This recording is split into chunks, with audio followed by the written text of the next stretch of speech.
Tantas veces me mataron, tantas veces me morí, sin embargo estoy aquí resucitando. Gracias doy a la desgracia y a la mano con puñal, porque me mató tan mal. Y seguí cantando, cantando al sol como la cigarra, después de un año bajo. Amigos del magazine de Nota en Nota, en Salamina TV, llegamos al tercer segmento con nuestro invitado Jorge Correa Bernal. Como ustedes han visto, es una vida llena de experiencias, de aportes para su propia existencia y, como él dice, pensando siempre en la búsqueda de lo social, cómo mejorar las condiciones de vida de nuestra sociedad colombiana, y cada uno lo vive, lo analiza y lo ejercita en su vida desde sus puntos de vista. Pero todo esto que ha vivido Jorge le ha podido hacer como una transición para madurar en su propia existencia. Es bien curioso, hay que recordar otra situación que viví, que es la de ser, antes de estar en el M, de ser trabajador de una empresa de gelatina en Manizales. Yo fui supervisor de producción en la Progel, que es productora de gelatina S.A., y eso también me sirvió. Es decir, yo he tenido la ventaja de que cada situación que vivo la voy recogiendo y con eso voy aprendiendo para solucionar problemas más adelante. Entonces, yo le digo esto porque fue el gran contacto que tuve yo con lo que se puede llamar, que ya desapareció la palabrita, el proletariado, fue estar de supervisor de producción. Y ante todo le digo esto, William, porque humanizar la relación entre patrones y trabajadores fue uno de los grandes logros que tuve yo en la empresa. A mí como supervisor se me pedía que supervisara, que vigilara, que a mí se me llegó a decir que por qué razón yo no le pasaba memorándolo a los trabajadores. Yo no tengo por qué pasarle memorando a los trabajadores, porque hay esa idea de que el supervisor es el que pasa el memorando, es el que está pendiente, vigilando, sapeando, como llaman los trabajadores. No, yo traté de establecer en Progel esa relación y humanizar la relación, porque esa es tal vez mi gran tarea, es humanizar las relaciones entre todos nosotros. Entonces, eso fue una enseñanza muy grande, haber pasado a ser supervisor de producción en la fábrica. Ya después viene esta época nueva. ¿Qué me preguntaba, William? ¿Qué le ha servido todo esto para madurar en su propia existencia? Todo. Entonces, por eso le decía, yo voy agarrando cosas de mi vida y las voy apropiando para mejorar las relaciones humanas. Entonces, es bien curioso, a mí me preguntan pensando que yo voy a responder lo que ellos quieren responder. A mí me preguntan cuál ha sido su época más feliz de la vida. Y mi época más feliz y más tranquila fue la cárcel. La cárcel tiene la connotación de encierro, de no libertad, y eso asusta mucho a la gente. A mí no me asustó la cárcel me permitió a mí eso que me está preguntando usted, reflexionar sobre mi vida, sobre mi biografía. Me permitió estudiar en esos 6 meses lo que nunca había estudiado en la vida, que nunca había leído en la vida. Entonces, ese momento de esos 6 meses, 7 meses que pasé en la cárcel, me permitieron eso. Me permitieron madurar intelectualmente para que ese ánimo de que las relaciones sociales se hicieran más humanas se fuera fortaleciendo.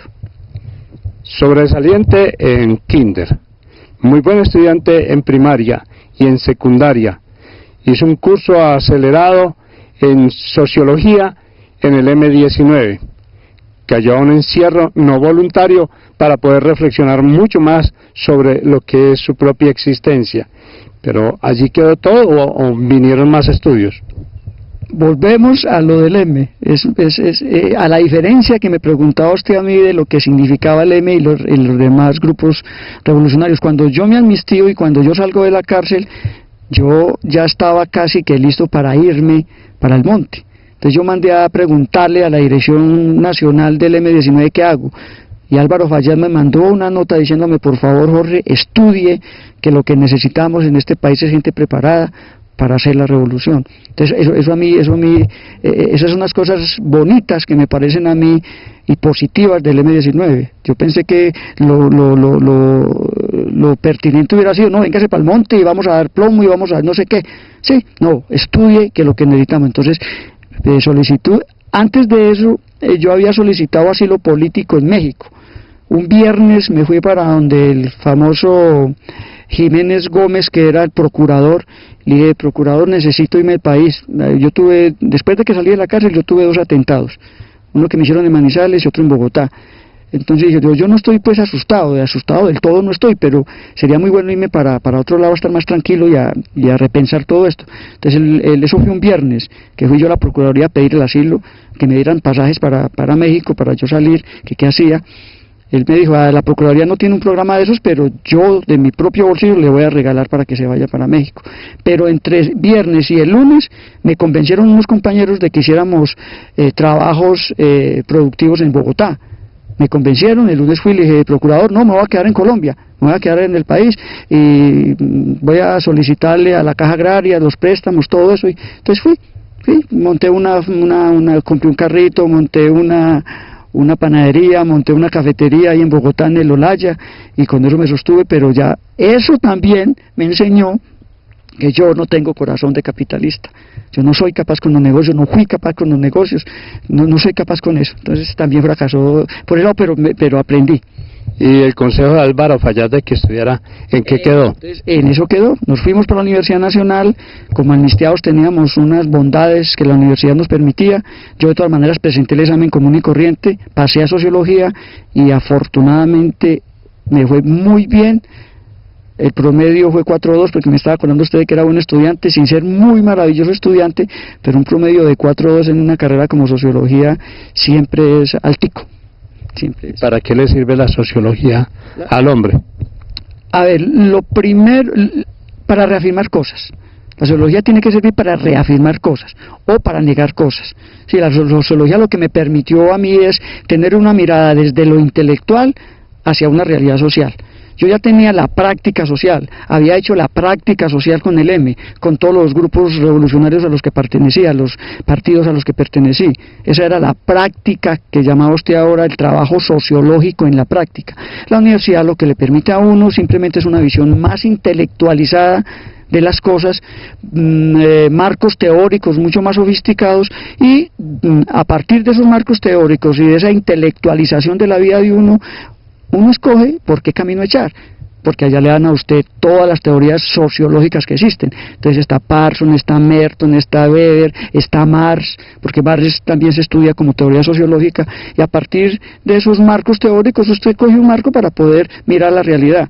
Yo tuve la ventaja de que primero miré la realidad y después llegué a la universidad. Eso me permitió ser para la universidad un gran estudiante, pero no, yo fue 13 años después de que saqué bachillerato, después de militar, después de casarme, después de estar en la cárcel y llego a la universidad. Eso ya me permitía mi otro bagaje frente a los estudiantes primíparos que llegaban por primera vez a la universidad. ¿Se graduó y qué pasa en su vida?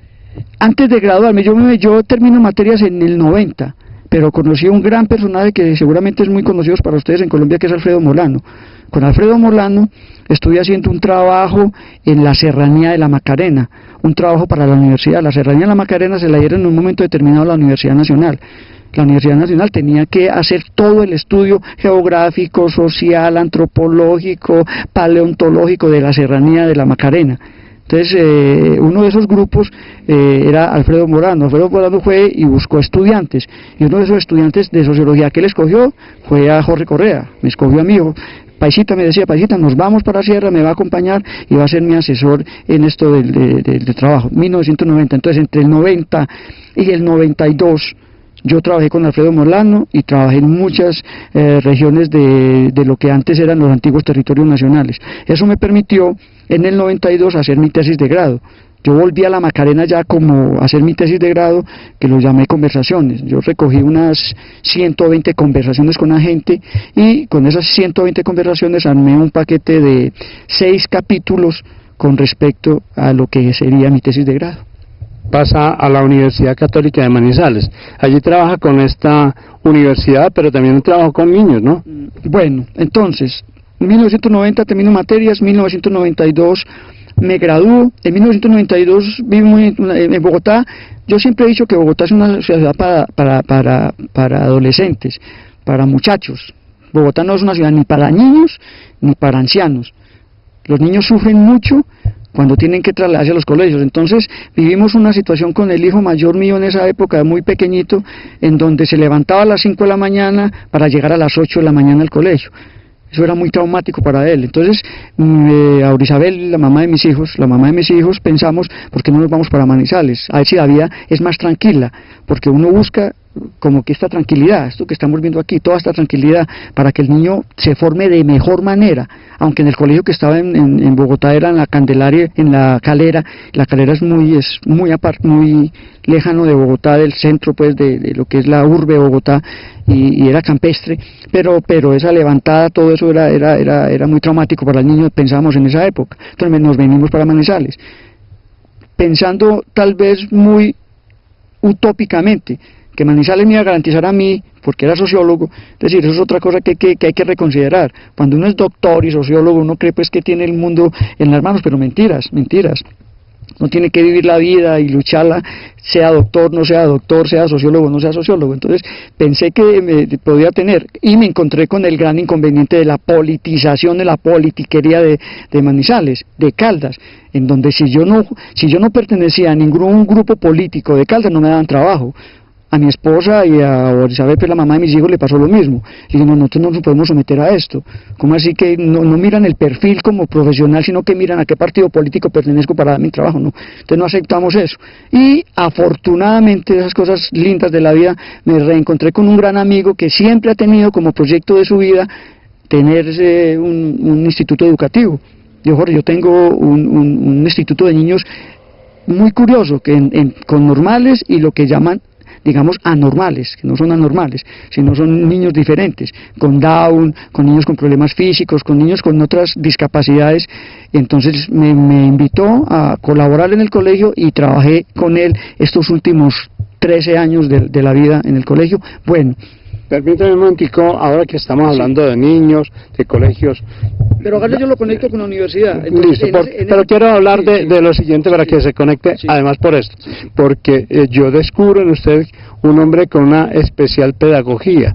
Esto tiene que ver profundamente con este tipo de trabajo realizado. La práctica sociológica que le contaba ahora. Cuando nosotros, porque es que en la práctica revolucionaria no solamente es lo que ve la gente y lo que cree la gente, que es quedar plomo.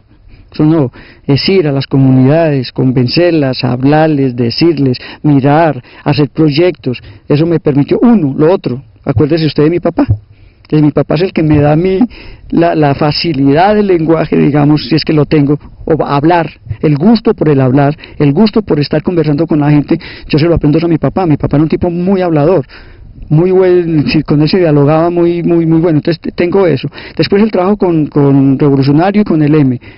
Eso es lo que me permite a mí ser, digamos, como llamo este pedagogo. A mí me gusta mucho la pedagogía, pero porque en esa reflexión que hice en la cárcel descubrí que la mejor pedagogía es la biografía de la vida de uno, su biografía personal. Y cuando usted se mete en su biografía personal, tiene que utilizar una metodología de ir desde abajo hacia arriba. Entonces eso organiza a uno, mentalmente uno se organiza muy bien.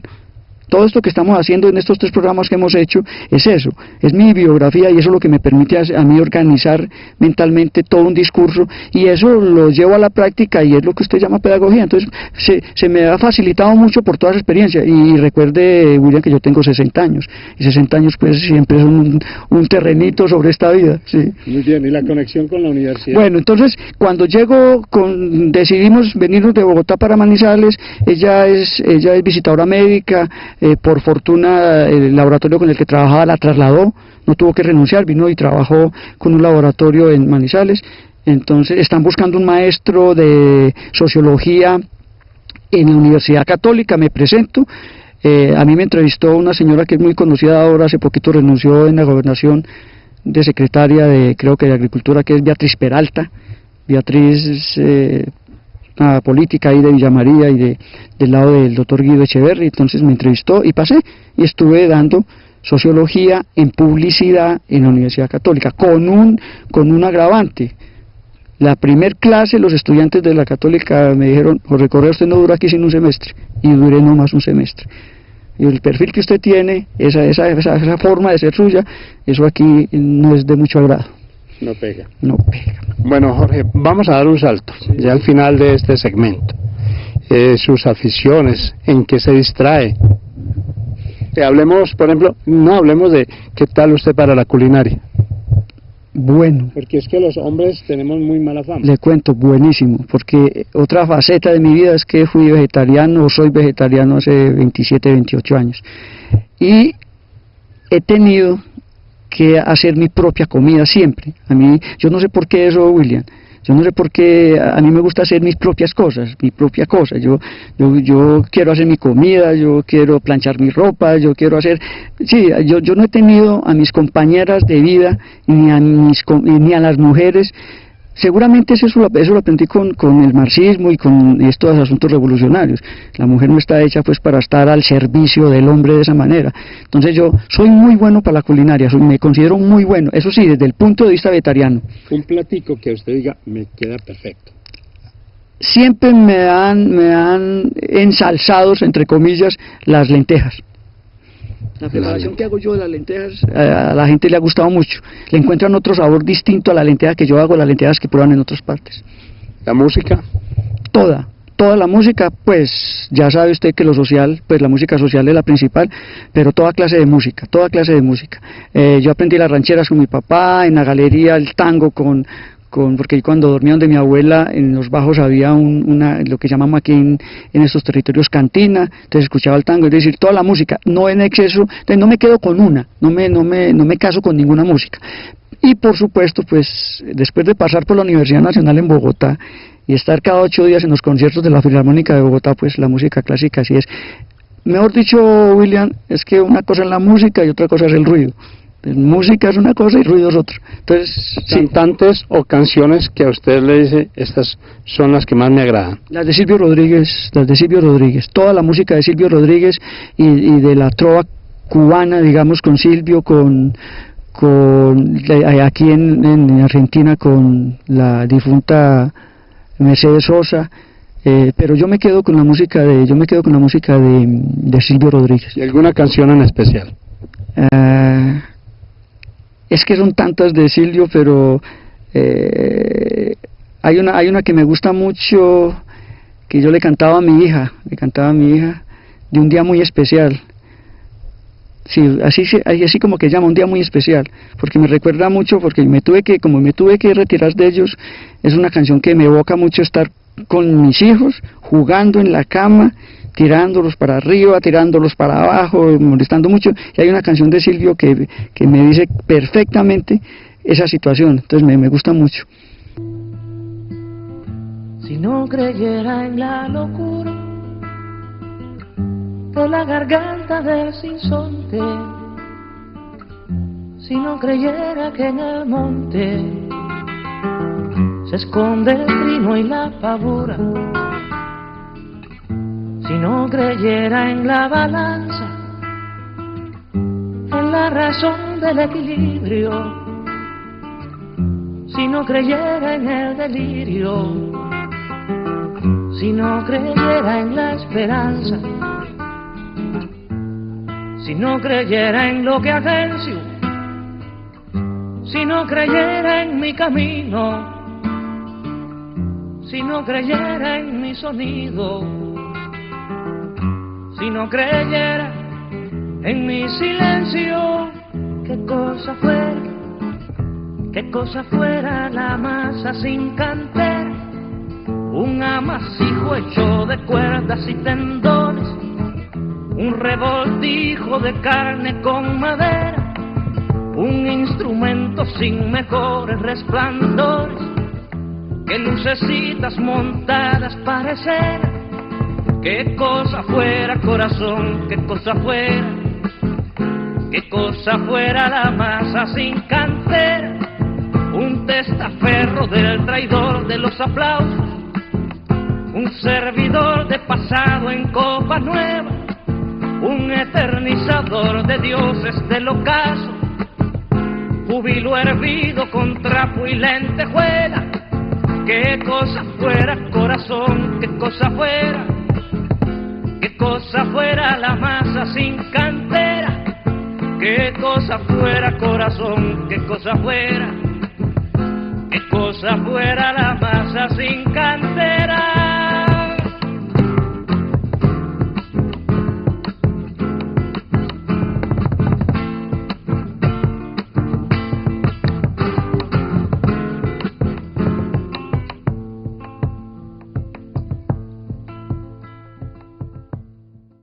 Como dice que una de sus distracciones favoritas, me decía en estos días, es la de salir a caminar, a paisajear.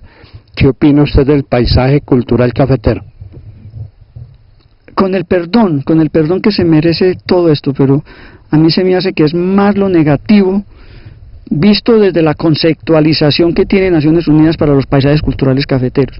Es decir, yo le he tenido mucho miedo a lo turístico y le he tenido mucho miedo a esas figuras que aparecen sin mucha conceptualización y sin mucha precisión. Yo pienso que el paisaje cultural cafetero debería ser el campesino trabajando su café, sacándolo de su finca, comprándoselo a buen precio y que eso se mantenga. Yo no creo en el paisaje cultural cafetero como le está pasando al Quindío, que es pintar, hacer finquitas, hacer un sitio para llevar turistas y no más. Para mí el paisaje cultural cafetero, y la misma concepción de las palabras lo dicen, cultural cafetero. Si la cultura del café permanece, si el campesino está bien, el campesino cafetero, bien, le compran bien su café, vaya y venga. Y como dice que su distracción es caminar, ¿por qué lugares le gusta transitar? Todo lo que sea verde. Yo en estos días que estuve en San Félix veía, y en Bogotá aprendí mucho eso.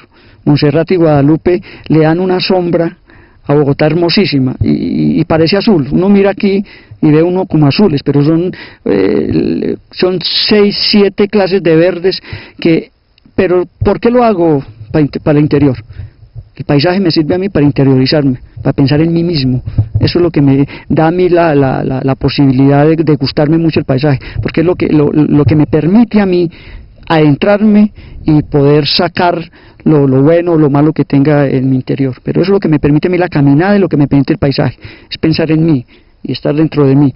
Y exteriormente, pues mi gran afición, que es el fútbol, es el deporte en general, hacia afuera, es decir, hacia afuera el deporte y hacia adentro el paisaje. Jorge, muchas gracias por regalarnos este espacio para nuestro programa. Con mucho gusto, y a usted más agradecido estoy con usted, William, porque esto me trae muchas nostalgias, me trae muchos recuerdos y hay muchas cosas. Es decir, con todo esto que he estado hablando con ustedes, hay vacíos todavía que tengo que llenar, pero hablar de esto, hablar con ustedes, hablar con la gente, me permite irlos llenando poco a poco. Muchísimas gracias, William, a usted, muchísimas gracias por esta entrevista.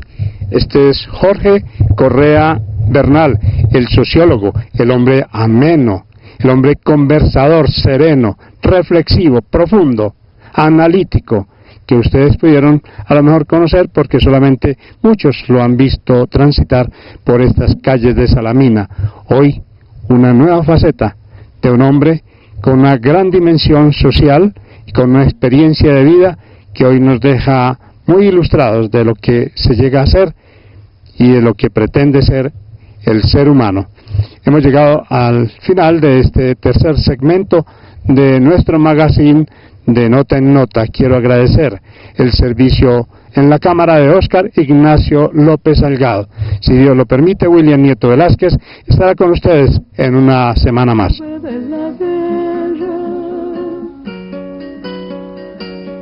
Tantas veces me borraron, tantas desaparecí, a mi propio entierro fui sola y llorando.